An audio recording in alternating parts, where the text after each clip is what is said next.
What's up, everybody? Welcome back to the Jersey Comic Crew. And on today's episode, Rob and I are discussing episode 2 of Loki, our review and reaction. Come on inside. You don't want to miss it.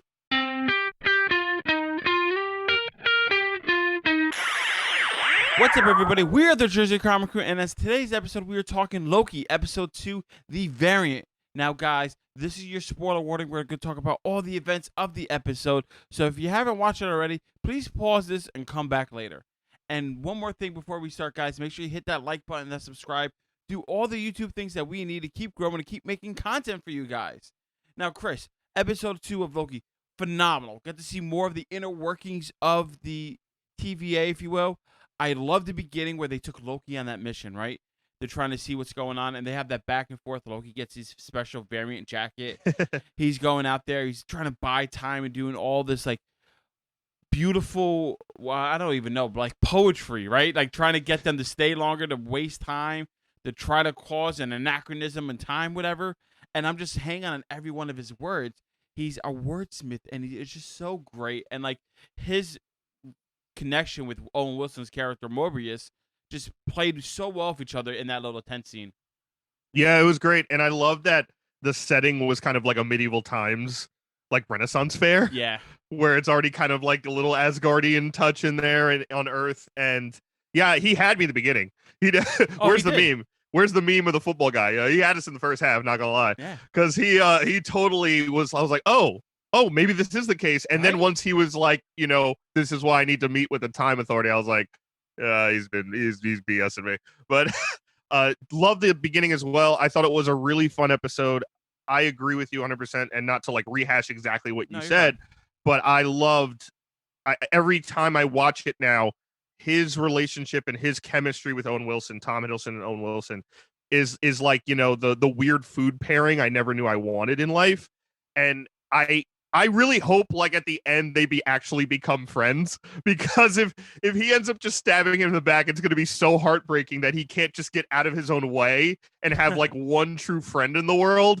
Because that I think is Loki stabbed 50 people in the back. You know what I mean? Like, he's like, I wouldn't try it again. He's like, I got bored of it. But I'm just my concern is more with Morbius's character not having a big staple in the MCU, because now I fall in love with this character, and he's done so well by Owen Wilson. Like, I want to see more of him. I'm greedy that way. But you mentioned the timekeepers, right? Like, Loki wants an audience with the timekeepers.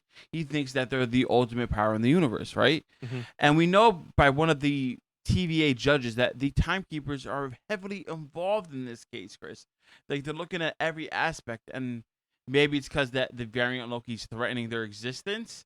Maybe it's because it's a evil plot that they have. Maybe they set Loki to do this. Do you have any like ideas why they might be doing this? Yeah, I would say the biggest one would obviously be maybe they're just threatened by the presence, right? They're worried about their own lives. And see that. At the moment, right, we're kind of, this new sector of the MCU is kind of growing into these cosmic entities of power, right? Where we know we're going to see the Eternals in a couple of months, and with the godlike Celestials, we've seen Ego the Living Planet before. But these are a lot different. They're more like souped up powers of like the old ancient Greek oracles, right? They can kind of see time. They see the threads of life. They have the power to end it. We don't know fully what they are or what they're capable of, and if all of it's true, right? It's still a question. Very which true. Was a big conversation they had at the lunch table after he took Casey's juice box, which was hilarious. But I thought that was a big thing, that they're like, oh, well, they are paying attention to this more so than they paid attention to kind of anything. And think about this, Rob, too. We just had Thanos destroy half a planet, right? And we just had him wipe out a planet, go back in time. Captain America goes back to put the Infinity Stones back, all this stuff. But that wasn't even as big for them to kind of be like, no, we need to check this out harder and watch this closely. But this is, so that I think is obviously the overall kind of what is going to happen here. Like, why is this so important? They mentioned that the end of like throughout the episode, they talk about like the end of everything. The TVA, the Time Lords, are going to write. They're trying to figure it out, and they're going to make it their own, essentially. So they're creating the course of history. And they did a lot of zooms on like the statues of the 3 Time Lords in this episode. And I want to talk about this right now since we're on the topic. Absolutely. one of those Time Lords bears a striking resemblance to Kang the Conqueror. We're going to talk about it again, right? Mhm. So this brings up a theory in my mind. I'm like, okay, what if Kang the Conqueror infiltrated the Time Lords, and he's creating this whole universe, and he wants his variant Loki to do these acts so that way his grand scheme could come into mind. That's why he didn't care about Thanos, because Thanos was going to stop, and maybe the original Time Lords were going to stop that, but they got usurped by Kang, and Kang wants his immortality out there. He wants to do this, and he's making all these grand plans. And that's why we pause every chance we can of we see those statues. Like, hey, this is important. You should know who these characters are. Oh, Loki wants an audience with them. Oh, they could rewrite the endings if they want to. There's a reason why we have so much focus on these people. Absolutely. And Kang is a massive question, right? Because as much as kind of everyone's speculating, is this person Kang, is one of the timekeepers Kang, even in the comic books, right, as powerful as he is, he's not on the power level of a celestial god Correct. or a beyonder, which, we haven't even touched upon yet. So that kind of brings back the question, how much of this is true, right? We had a conversation about what you believe in. Like, everyone's story's too complicated. If you overthink it, you're going to mess yourself up. Explaining Loki's from Asgard, and he was, he's a frost giant, but raised by the, Odin, the god of all things. And Mobius believes what he believes because where he's from, right? Yeah. And all of that can end up being very convoluted if Kang is just like, yeah, I messed everything up and made you believe this, which I don't think is going to happen, but it's something that is kind of in the back of your mind now because we're like, all right, we know Kang for the comic book fans. We know Kang is only this strong as he is. He's an Avengers level threat, absolutely. But is he someone that can manipulate time to this expanse where he's kind of creating the almost like a comic, right? I could end the arc here whenever I want. I could end this book here. And I think that's a really big question that kind of everyone's going to have to ask themselves as this goes on. Well, as the episode goes on, we do see Loki and Mobius sitting down reviewing case files, which I thought was a nice touch. Them looking at all the past events, and that's what Loki figures out. He's hiding in the apocalypses, right? Because no matter what you do in the apocalypse, it's going to get destroyed and explode, right? And then they have that great scene of Loki freeing the goat, screaming, saying, "I'm Loki. I'm from the future." Ha ha ha! He's throwing food at people. He's like, he looks at Morbius and he changes. He's like, "Oh my god, no! You figured it out." And I thought that was just a fun, scene, but it's also it's kind of genius, right? Because you think if this event's gonna happen no matter what, if everybody's gonna get destroyed, it almost doesn't matter. The logic was sound, and I'm sitting here, me as somebody who's watched a lot of time traveling TV shows, movies, or reading those comics, I'm like, oh, this makes sense, and this is a new perspective that I haven't thought of before, which was nice. Yeah, that was awesome, and him figuring out through the case files, which is such a funny touch for me because I love old school library stuff because I'm such a breeding nerd. But it's you're in the most advanced society known to not known to man in this TVA where time is weird and you can teleport, but yet you still have to go through files in paper format and get them off a shelf, and the lady at the desk doesn't acknowledge you unless you ding the bell it's an old library. So I love that touch where it kind of gives a little bit of that old school feel to something that, hey, this has been here forever. This is just how it's done here because there's so much of it. But yeah, I think again, that's another loophole, right? And if there's one loophole with time, which Loki figured out, obviously someone's figured out something else, right? If that's Kang who figured it out, obviously the original person is the Loki variant that everyone's after who figured this out. But is this a bigger issue, right? Does this issue grow past just the Loki case right now? And I think that's where it gets dangerous because, hey, if this guy who is a variant, like our Loki's a variant, if he figured it out, what the hell are the ones that are more powerful than him going to be able to do? You know what I mean? So I think that's a big question as well. I get that. And like you said, the variant Loki's obviously figured out some loophole. We see that at the end of here, right? Using the powers. And the big reveal, it's Lady Loki. And those of us in the comics, we all know that this Loki is very dangerous and very strong. And Loki is a gender fluid character. You can be reborn any different ways, whatever he wants to, whatever he chooses to. But something struck me very odd in this ending scene. Not the whole, them fighting back and forth and Loki jumps in the portal at the end.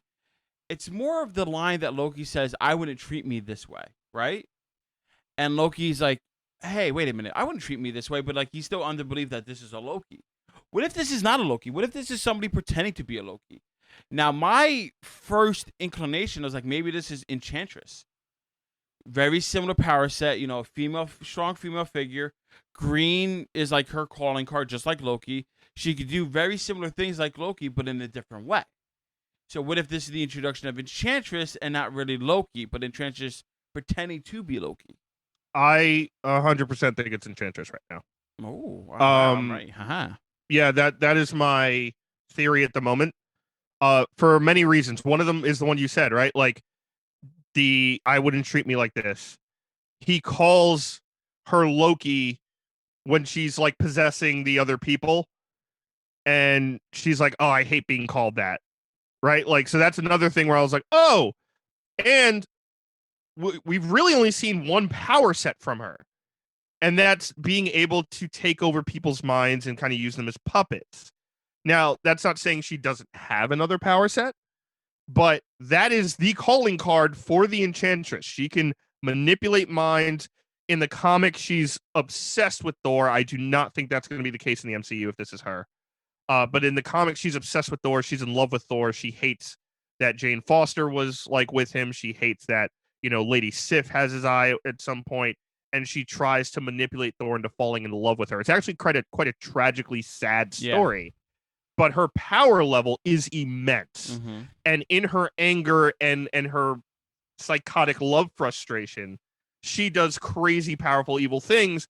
And one of those is taking control of the minds of other, you know, villains in Thor or the MCU or 616. And that, I think, is a big hint as well. She's kind of manipulating, like she did the mind touch thing in the beginning of the episode. She's kind of in the shadows. The horned kind of crown we saw at the end of the episode, I know a lot of people are going to think that's Loki. Enchantress has a crown as well. She has just the same kind of crown, and like they're both from Asgard, so they had that relationship. And whether or not in our MCU Enchantress was a thing or was not a thing, in the other ones there was, and like Miss Minutes said in the beginning, like they all got combined into one. So maybe this Enchantress did something to be kept in the loop, and she's like a prolonged time anachronism, and that's why everybody's chasing her, and she's just trying to write history so that way she could be back into the proper timeline, which is pretty cool. That, or maybe she just has a slight differentiation, right? Yeah, like maybe like our Loki is classic comic Loki, half, you know, Jotunheim, half Frost Giant. Maybe this one isn't. Maybe she is born of Odin and Freya, and she is, you know, Enchantress. Like this Loki calls herself Enchantress because, you know, every child of Odin has to hate Odin. Maybe that's the variant in, let's say, her universe. So it's like having your cake and eat it too. It's Lady Loki, but it's actually Enchantress. So like you hit two birds with one stone. I'm down for that. I think it's really good. Like I know we only have 4 episodes left, but I'm enjoying this season so much. I'm loving Marvel doing these hour-long shows, and like I'm just sit there and I'm like, take me on the journey. I kind of want to watch them all from beginning to end, but we got to talk about it, you know, every week for you guys. So guys, let us know down in the comments below, what did you think of episode 2 of Loki, the variant? What are your theories about Kang the Conqueror, this lady Loki, and what's going to happen in the rest of the series? And guys, thanks so much for watching. Give us a thumbs up, really helps the channel out a lot. And if you're brand new, subscribe and turn on those notifications. You do not want to miss any more Loki talk that we break down for you guys every single week it's out. And make sure to check us out on our social medias, on Instagram and Twitter at Jersey Comic Crew. And as always, I'm Chris Heller. That is Rob Moran. We're the Jersey Comic Crew, and we'll see you next time.